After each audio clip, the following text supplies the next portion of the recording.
Today is the most important day. Mauricio Pochettino bet big that the 2025 Gold Cup can shift the USMNT's culture. Will it pay off? From the outside, playing the Gold Cup with a depleted roster could seem wasteful, but the USMNT coach sees upside. It's been 9 months to the day since Mauricio Pochettino's introductory news conference. On that day, he didn't go too deep into specifics. There were no positional or tactical breakdowns. There were few names mentioned. The focus, by and large, was on the big picture and, more specifically, on one critical word: culture. Pochettino said that word 5 times over the course of one single answer. He said the U.S. men's national team's culture would be one of winning and competing, and that culture would permeate through every camp, be it a friendly or a tournament or the 2026 World Cup itself.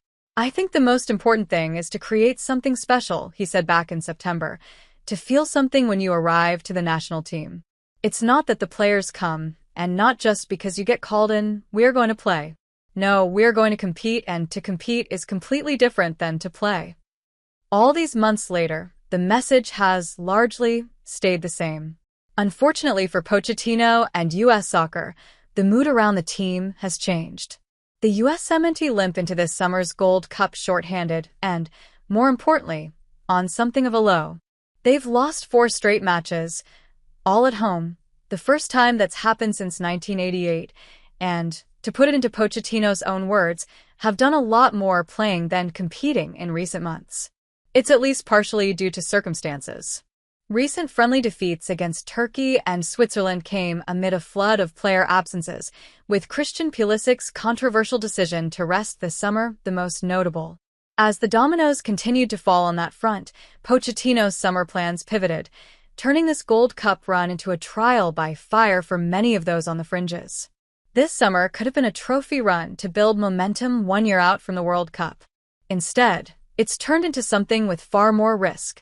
While many of the stars sit on the sidelines, some due to injury and recovery, others due to Club World Cup commitments, Pochettino's aim for this summer has shifted.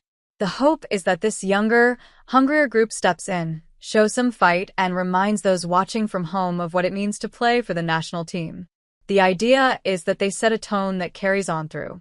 The plan is that they make some regulars more uncomfortable, and that sets a competitive edge heading into the home stretch of this World Cup cycle. But, in order for Pochettino's plan to work, those players need to succeed. The Gold Cup kicks off for the USMNT against Trinidad and Tobago Sunday at 6 p.m. Eastern Time in San Jose, and at this point, that success is far from guaranteed. The inexperience cannot be understated. Over the 2 pre-Gold Cup friendlies, 20 different players got starts, with 12 of those 24 and younger. Moreover, 11 starters over the 2 matches had 5 or fewer caps coming into camp, and 6 got their first: Sebastian Berhalter, Matt Freese, Alex Freeman, Nathan Harriel, Quinn Sullivan, and Damian Downs. Is this USMNT group good enough to really challenge the established group? What culture shift can this summer generate? And, realistically, can this team compete for a Gold Cup? We'll find out those answers over the next few weeks. Those answers are more crucial than many realize. A rough year. Pochettino hasn't directly said it himself, but he hasn't had to. The results have spoken for themselves. Heading into the Gold Cup, the USMNT has now lost 4 consecutive matches. That losing streak was preceded by the Copa America disaster in 2024 that ultimately got Pochettino this gig in the first place. Over the last year, something has been very, very wrong with the USMNT, and Pochettino is the man tasked with fixing it.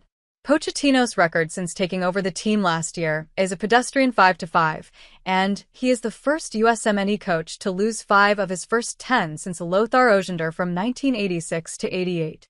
Thus far, his tenure has produced more questions than answers. It's also resulted in something of a step back off the field. Ahead of this summer's slate, Pochettino fired what appeared to be a veiled shot at those in the squad feeling most comfortable. If you arrive at the camp and you want to have a nice time, play golf, go for a dinner, visit my family, visit my friend, that is the culture that we want to create? Pochettino said. No. What we want to do is to go to the national team, arrive and be focused, and spend all my focus and energy in the national team. If we want to be good in 1 year's time, we need to think that today is the most important day. It quickly became clear, though, that was not the case for many within the USMNT, as the absences piled up ahead of the Gold Cup. Dominoes tumble. Pochettino and the USMNT always knew that this team would be short-handed. Weston McKennie, Tim Weah, and Gio Reyna would be unavailable due to Club World Cup commitments. Ricardo Pepi, meanwhile, remains out with a long-term injury. The US were generally prepared for those absences. And then came Pulisic. It's the decision that sent shockwaves through American soccer, and one that is still generating controversy several weeks later. The other dominoes then fell. Yunus Musa, Anthony Robinson, Folarin Balogun, and Sergiño Dest all dropped off of the roster for one reason or another, leaving the US without multiple starting regulars. The debate around Pulisic's decision had been pervasive of late. On Saturday, Pochettino responded to Pulisic's recent comments, in which the US star claimed that he had offered to join the national team for a pair of friendlies before opting to sit out the Gold Cup. Pulisic said the USMNT coaching staff declined the offer, saying, "It's the coach's decision. I fully respect that. I didn't understand it, but it is what it is." Pochettino, one day before the Gold Cup opener, said that it was a very clear call. With Christian, he explained that he wanted to be involved in the two games and, knowing that, I respect and understand him, Pochettino said. I understand him, but I don't need him to understand our decisions. My position is that I am 53, with a lot of experience in football, and I was a player before I was a coach. If you want to understand this, it's really obvious. Pochettino insisted it should be up to the national team staff to analyze players' fitness. Players don't need to understand or not understand that, Pochettino said. Players need to listen and stick with our plan. They cannot dictate the plan because if so, then we'd invert positions, no? It is obvious, and the most important thing is that we explain. We explained why we decided not to include him, Pulisic, in the two friendlies. And then if you have some problems, it's not a problem if you understand or don't understand. Beyond Pulisic, the coach opted to leave several other familiar faces at home. Joe Scally, Tanner Tessman, and Josh Sargent were among those left out in favor of younger, less proven options. Football decisions, Pochettino said, as he wanted to get a closer look at a different sort of group. Our responsibility is to analyze and assess the players in the same way, he said.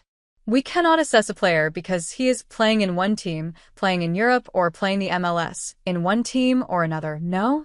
I think all the players that are for the first time with us, I think all deserve to be there, deserve to have the chance. The idea was to plant the seed, evaluate some players who could contribute when the regular starting group, barring injury, gathers again this fall ahead of next June's World Cup. We created the best roster that we think can deliver what we want, he said. I think it's important to call up people who can challenge in 1 year's time some names that everyone considers that need to be at the World Cup because they are good players and they are performing well today. Those selections, though, came with a hidden message. The competition was on. Pochettino's big bet. Throughout his topsy-turvy tenure, Pochettino has found some players who exemplify what he wants from a USMNT player. Diego Luna is perhaps the best example. Since his breakthrough in January, Luna has brought a definitive attitude and competitiveness to the field, and that, combined with his actual ability, has made him a potential starter for this team.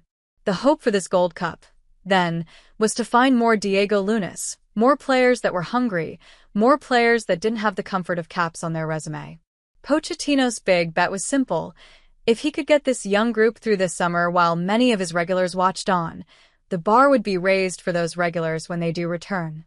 This is the attitude that I want to continue to have for the future until we arrive to the World Cup, because that is the only way we can improve, he said after the loss to Turkey. If I decide in September to bring in a different roster, what I want is the same level of commitment, attitude, no complaints, no excuses. The Turkey game showed signs of that progress. After the match, Pochettino joked about how thankful he was to have most of the questions be about soccer, not attitude or effort. Facing a talented Turkey team, several young stars stepped up to the occasion, narrowly losing a 2-1 soccer game, not a mental battle. The performance was largely good, one defined by 2 bad moments and a good amount of fight from a group of players that knew what kind of opportunity was in front of them.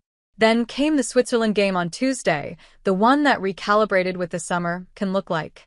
The Swiss thoroughly destroyed a rotated USMNT group, one that dipped even deeper into the player pool than the Turkey match. Pochettino's 11 that day averaged just 18 caps, buoyed by the presence of a few regulars. In total, 5 players entered that game with 5 or fewer international appearances. With stars Tyler Adams and Chris Richards left out, the USMNT were battered, 4-0, in a game that showed that this squad is nowhere near that level. Young fullbacks were routinely beaten. An unfamiliar midfield never knew when to press. The USMNT, as a whole, continued to struggle in the attack, having scored just 2 goals over the last 4 games. The coach immediately stepped into the firing line to take the blame. His decision to change the team had backfired, exposing many of the flaws scattered throughout an inexperienced roster. "I wanted to give the possibility to others on the roster to play," Pochettino said after the loss. "That is the reason we took, but it's something that went in the wrong direction in the beginning. I think that was my first thought, to blame ourselves because it was our decision. I think the combination of the starting level of the team, wasn't at the pace, but this is about learning and then saying move on to it." Turkey and Switzerland are competing in the Gold Cup. This summer will bring a different tier of opponent, at least at the start. With the friendlies behind this team, the question begs, can they actually win? Gold Cup expectations. With Gold Cup starting, the USMNT are reeling. These 4 consecutive losses have taken a toll, at least in the public sphere and the narrative around this team. The US was actually booed multiple times during the Switzerland defeat in Nashville, showcasing expectations and the pressure this team is under to win, and win now. But can this team win now? And is that even the objective, with the World Cup the actual target? Given the obvious deficiencies and lack of experience in the squad, is this a group that can seriously compete moving forward? Pochettino believes so. That's why he called in the group he did. In some ways, Pochettino was willing to trade quality for a whole lot of motivated players, hoping the hunger would be enough to guide the USMNT through the summer. More importantly, though, he hoped that desire would give him a few more players he can rely on once summer has ended and the Real march towards the World Cup begins. Expectations are tempered. Mexico and Canada have brought strong squads.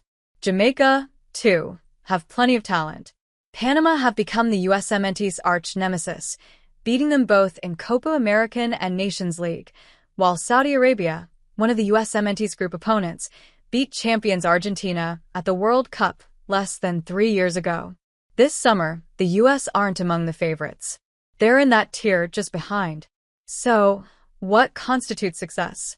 If a trophy seems unlikely, what can the USMNT achieve this summer? Momentum, Pochettino will hope. Fire, too. A few more faces to add to the player pool when fall friendlies, ideally, including most of the regular roster, roll around would be nice. More than anything, though, Pochettino will want to reset that culture. He established that target 9 months ago when he said that every game mattered. And now, with the USMNT reeling and an inexperienced group now tasked with mitigating the damage, winning might just mean more than ever.